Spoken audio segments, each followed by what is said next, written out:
Vamos a comenzar hablando de las creencias relacionadas con el tiempo del rapto.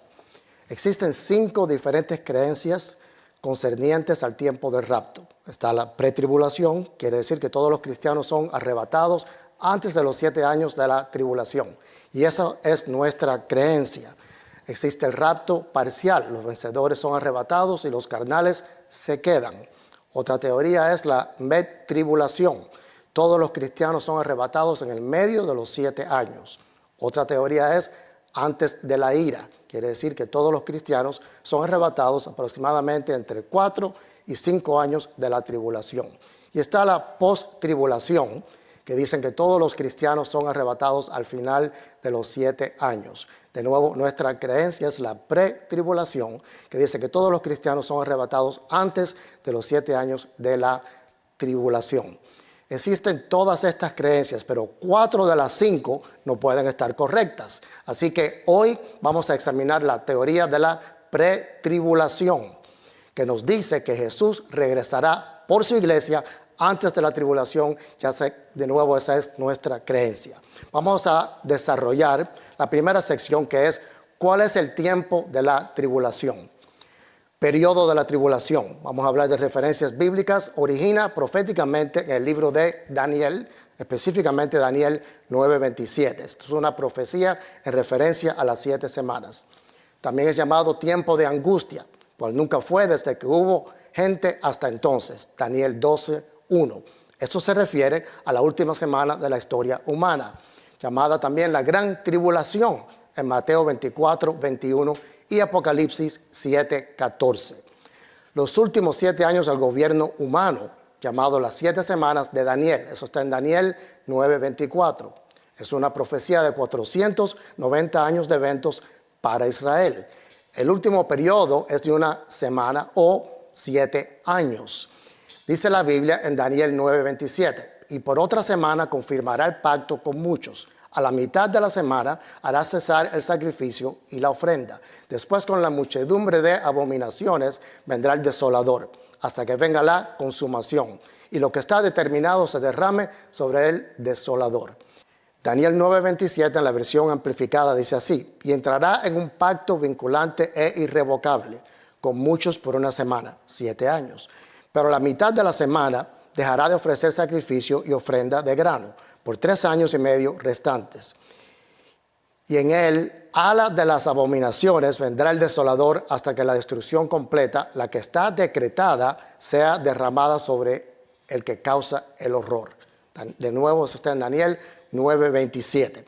Cuando la Biblia habla de la palabra semana, como 7 semanas, tenemos que saber que en la escritura hebrea existen 4 definiciones para una semana. La primera es, hay una semana de días. Quiere decir que hay 7 días en una semana y el 7º día es lo que se llama el sábado o el día sagrado. Está también, bíblicamente, está lo que se llama semana de semanas. En otras palabras, multiplicas desde que pasa la Pascua hasta Pentecostés. Multiplica 7 semanas de 7, que es 49 días.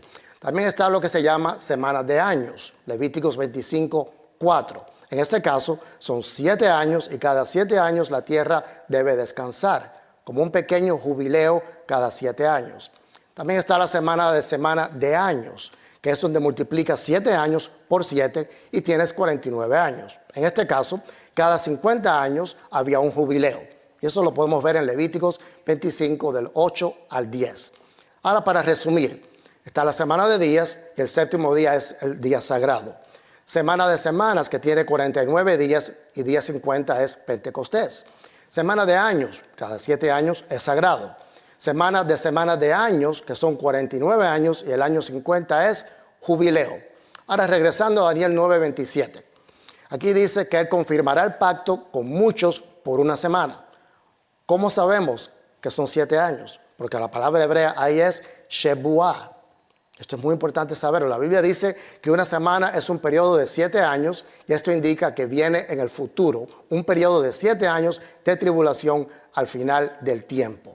La palabra semana en hebreo, vamos a ver lo que dice en Daniel 9:27, la palabra semana, como les dije anteriormente, es Shebuah, es literalmente una semana de años, no una semana de días.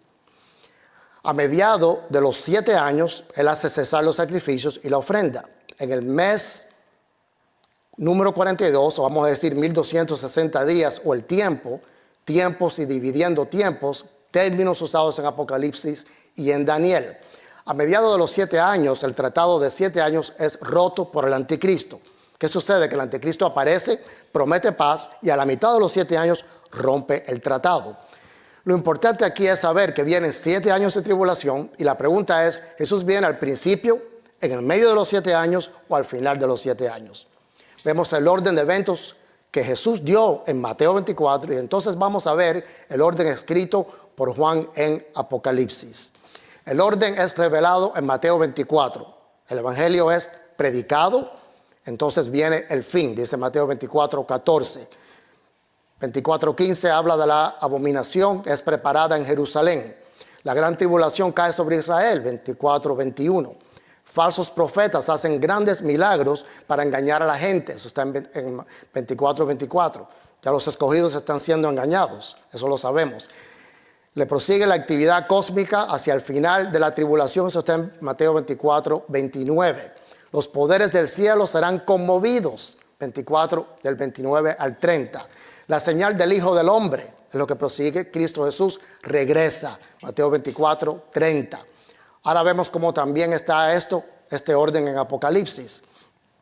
La iglesia y los testigos son arrebatados. Está en Apocalipsis 4, versículo 1, Apocalipsis 11, versículo 12. No a la misma vez.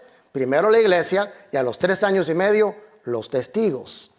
La abominación es la imagen de la bestia. Está en Apocalipsis 13, 14 al 15. Judíos huyen en la segunda mitad de la tribulación, capítulo 12, versículo 6, y son protegidos por Dios. El falso profeta viene al poder con señales engañadoras, capítulo 13, versículo 11 al 18. Entonces va a haber actividad cósmica, ocurre a través de los juicios, capítulo 16, versículo 2 al 17. Son los juicios que vendrán sobre la tierra. Cristo regresa con los ejércitos del cielo. Eso está en Apocalipsis 19, del 11 al 16. ¿Qué sucede aquí? Mateo revela lo que Juan revela en Apocalipsis 40 años después. Vemos que ambas citas se correlacionan entre sí. Aquí vemos que el orden de los eventos está en Mateo y también está en Apocalipsis. Vamos a hablar un poquito ahora del tiempo de angustia para Jacob. La última semana, vamos a decir 7 años, es la tribulación. También se le llama la angustia de Jacob. Dice la Biblia, inquirid ahora y mirad si el varón da a luz, porque he visto que todo hombre tenía las manos sobre los lomos, como mujer que está de parto, y se han vuelto pálidos todos los rostros. Ah, cuán grande es aquel día, tanto que no hay otro semejante a él. Tiempo de angustia para Jacob, pero de ella será librado. Eso está en Jeremías, capítulo 30, del 6 al 7. Recuerden, Jacob es Israel. Jacob lleva cientos de años ya muerto en este momento. Entonces, para saber por qué se llama tiempo de angustia para Jacob, tenemos que leer Génesis 29. Vamos a ver lo que dice. Dice así, cumple la semana de esta, y se te dará también la otra, por el servicio que hagas conmigo otros 7 años. E hizo Jacob así y cumplió la semana de aquella. Y él le dijo a Raquel, su hija, y le dio, a Raquel, su hija, por mujer. Eso está en Génesis 29, del 27 al 28. Aquí vemos también que la palabra semana equivale a 7 años. ¿Qué sucedió? Jacob trabajó por 7 años por Raquel, pero le dieron a Lea. Jacob tuvo que trabajar otros 7 años para casarse con Raquel. Él cumplió con la semana. Jacob experimentó 2 periodos de angustia, 7 años cada uno. La angustia de Jacob simboliza el holocausto judío, que son 7 años. La futura tribulación también abarca 7 años. Los judíos recibieron su nación Israel después del holocausto de 7 años. Los judíos recibirán su Mesías después de los 7 años de tribulación. ¿Pueden ver cómo todo esto se correlaciona? Los judíos sufrieron por 7 años y querían recibir al Mesías, pero se les dio su nación. 7 años más, al pasar la tribulación, recibirán al Mesías. Apocalipsis está dividido en 7 años de 42 meses cada uno. Un 7 en 2 mitades, o 1260 días cada año. Apocalipsis 11, 3 y 12, 6. Los 1260 días son llamados tiempos, tiempo y medio. De eso habla Daniel 12, 7. 42 meses y 42 meses habla en Apocalipsis 11, 2 y Apocalipsis 13, 5. Sabemos sin duda que vienen 7 años de tribulación. Eso no lo puedes dudar ni por un momento. Ahora, ¿cuál es la mejor opción para el tiempo del rapto? ¿Es antes, en el medio o al final de la tribulación? La pregunta para contestar es, ¿de qué se tratan estos 7 años? Les voy a decir, se tratan de la tribulación futura, un tiempo de ira y juicio. Dice Apocalipsis 6, del 16 al 17. Y decían a los hombres y a las peñas, caed sobre nosotros y escondernos del rostro de aquel que está sentado sobre el trono y de la ira del Cordero, porque el gran día de su ira ha llegado. ¿Y quién podrá sostenerse en pie? Poderoso versículo. Apocalipsis 15:1 también dice, vi en el cielo otra señal, grande y admirable. 7 ángeles que tenían las 7 plagas postreras, porque en ellas se consumaba la ira de Dios. Aquí vemos que está la ira del Cordero y también está la ira de Dios. La ira del Cordero es derramada en la primera parte de la tribulación y la ira de Dios es derramada en la segunda parte de la tribulación. Espero que eso quede claro en sus corazones.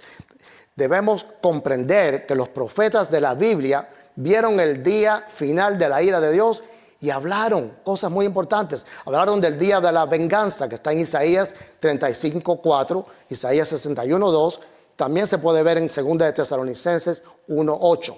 El día del juicio, habla de eso en Romanos 2:5, Judas 15 y Apocalipsis 14:7. El día de la ira, Apocalipsis 16, del 16 al 17, capítulo 11, versículo 18, capítulo 14, versículo 19 al capítulo 16 y versículo 19. Sabiendo que es la ira del Cordero, que es la ira de Dios, ¿cómo trata Dios a sus hijos? Los que hemos nacido de nuevo durante este periodo tan terrible en la tierra, ¿cómo va Dios a tratar a su familia, que somos nosotros? Se nos dice que podemos escapar de la ira venidera. Veamos su promesa para nosotros. Y se encuentra en el libro, en el Evangelio según San Lucas, capítulo 21, versículo 36, que dice así: velad pues en todo tiempo, orando que seáis tenidos por dignos de escapar de todas estas cosas que vendrán y de estar en pie delante del Hijo del Hombre. También tenemos estos versículos como respaldo a nuestra creencia. La ira de Dios está reservada para los enemigos de Dios. Nahum 1:2. La ira de Dios está reservada contra los impíos. Romanos 1:8. Esto es muy importante saberlo. Los justos no están fijados para ira, dice 1 de Tesalonicenses 5:9. Ahora, veamos estas escrituras que revelan cómo escapar de la ira venidera. El día del Señor viene. Él destruirá a todos los pecadores. Eso está en Isaías 13:9. Venganza sobre sus adversarios. Reserva la ira para sus enemigos. De nuevo, Nahum 1:2. ¿Quién nos enseñó a huir de la ira venidera? Mateo 3:7 habla de eso. Juan el Bautista predicando a los impíos. Aquel que no cree en el Hijo, la ira de Dios está sobre él. Eso dice el Evangelio según San Juan 3:36. La ira de Dios revelada desde el cielo contra todos los hombres injustos está en Romanos 1:18. La ira de Dios viene sobre los hijos de la desobediencia. Y de eso habla Efesios 5:6. En otras palabras, la ira es para los impíos, los incrédulos y los pecadores. Dice la Biblia, pero por tu dureza y por tu corazón no arrepentido, atesoras para ti mismo ira para el día de la ira y de la revelación del justo juicio de Dios, el cual pagará a cada uno conforme a sus obras. Vida eterna a los que perseverando en bien hacer, buscan gloria y honra e inmortalidad.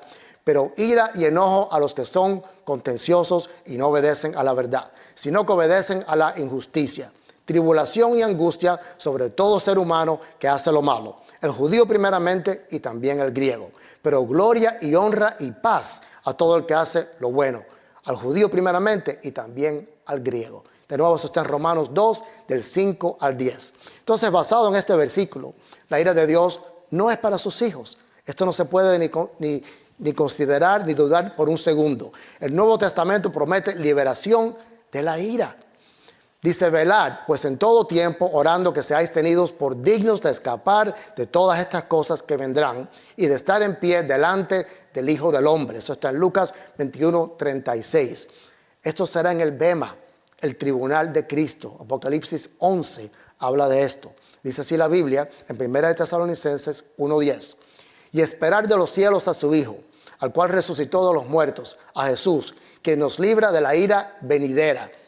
También dice la Biblia, porque no nos ha puesto Dios para ira, sino para alcanzar salvación por medio de nuestro Señor Jesucristo, quien murió por nosotros para que ya sea que velemos o que durmamos, vivamos juntamente con Él. Eso dice 1 de Tesalonicenses 5, del 9 al 10. Esto es obviamente antes de la tribulación, porque dice que no nos ha puesto Dios para la ira. Romanos 5:9 dice, pues mucho más, estando ya justificados en su sangre, por él seremos salvos de la ira. Nadie os engañe con palabras vanas, porque por estas cosas viene la ira de Dios sobre los hijos de desobediencia. Eso dice Efesios 5:6. Así que no sobre los justos, está bien claro esto, sobre los hijos de desobediencia. Por eso es que la obediencia a la palabra de Dios y a Dios es tan importante para un hijo de Dios. Todos estos versículos indican claramente que cuando venga el tiempo de la ira, seremos librados. Aquí no está hablando de escapar del infierno, porque diría la palabra infierno. Algunos dicen que esta idea de ser librados de la ira viene de personas que quieren escapar de la verdad. Yo escucho eso con mucha frecuencia y lo inevitable. Veamos lo que dice la palabra de Dios. Dios provee un escape para los justos. La Biblia da 7 ejemplos que vamos a compartir que son muy importantes de los justos escapando el juicio y la ira. Por ejemplo, están los días de Noé, dice la Biblia en Hebreos 11:7. Por la fe, Noé, cuando fue advertido por Dios acerca de cosas que aún no se veían, con temor preparó el arca en que su casa se salvase. Y por esa fe condenó al mundo y fue hecho heredero de la justicia que viene por la fe. ¿Qué quiere decir eso? Noé escapó del diluvio y el juicio. También están los días de Lot, dice la Biblia en Génesis 18:25. Lejos de ti el hacer tal, que hagas morir al justo como al impío, y que sea el justo tratado como el impío. Nunca tal hagas. El juez de toda tierra no ha de hacer lo que es justo.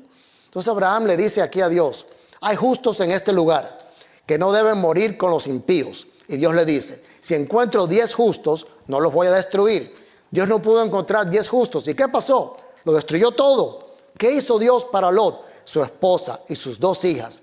Les dice que salgan de la ciudad y los ángeles en Génesis 19:22 le dicen a Lot, date prisa, escápate allá, porque nada podré hacer hasta que hayas llegado allí. Por eso fue llamado el nombre de esa ciudad Zoar. Eso está en Génesis 19:22. Los ángeles le dijeron que se escapara antes de la ira, no al medio ni al final de la ira. Esto está bien claro para mí. Dice también la palabra de Dios, así cuando destruyó Dios las ciudades de la llanura, Dios se acordó de Abraham y envió fuera a Lot de en medio de la destrucción al asolar las ciudades donde Lot estaba. Génesis 19:29. ¿Qué me dice esto a mí?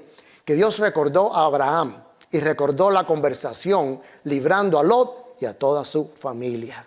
Dice también la Biblia en 2 de Pedro 2:9. Sabe el Señor librar de tentación a los piadosos y reservar a los injustos para ser castigados en el día del juicio. Dios es justo y no permite que los justos sean juzgados. Otro ejemplo es el escape de Egipto. Dice la Biblia en Éxodo 12:23. Porque Jehová pasará hiriendo a los egipcios. Y cuando vea la sangre en el dintel y en los 2 postes, pasará Jehová a aquella puerta y no dejará entrar al heridor en vuestras casas para herir. Éxodo 12:23. Otro ejemplo de cómo los justos escapan la ira librando a Rahab de la muerte en Jericó. Dice la Biblia.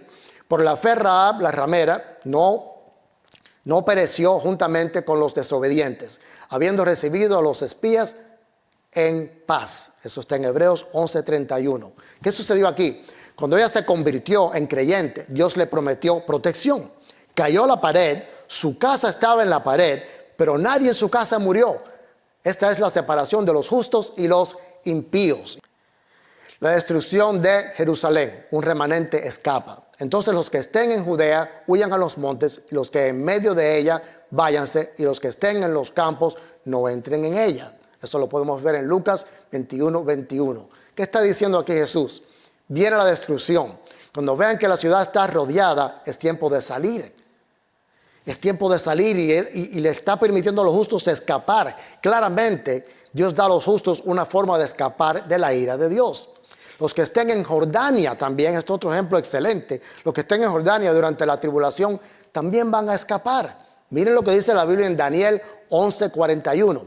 Entrará a la tierra gloriosa y muchas provincias caerán, mas estas se escaparán de su mano, Edom y Moab y la mayoría de los hijos de Amón. Hoy en día, Edom y Moab están en Jordania. Moab es la capital de Jordania. Así que Jordania, que está al lado de Israel, escapará a la tribulación. Se cree que el remanente judío se va a esconder en Jordania durante la tribulación y Dios los protegerá por 42 meses. Los judíos protegidos durante la tribulación, dice la Biblia, diciendo, no hagáis daño a la tierra, ni al mar, ni a los árboles, hasta que hayamos sellado en sus frentes a los siervos de nuestro Dios. Apocalipsis 7:3. Estos son, por si no lo saben, los 144,000 judíos que van a escapar, que aparecen, en el cielo, ante el trono de Dios en medio de la tribulación. El punto es que Dios sella a los suyos y no envía la ira hasta que los que son sellados estén protegidos de la ira venidera. Qué tremendo, qué poder de Dios tan poderoso, qué cosa tan gloriosa. Con esto concluye esta lección de este día. Espero que hayan recibido, que hayan aprendido y estén listos para tomar la próxima clase.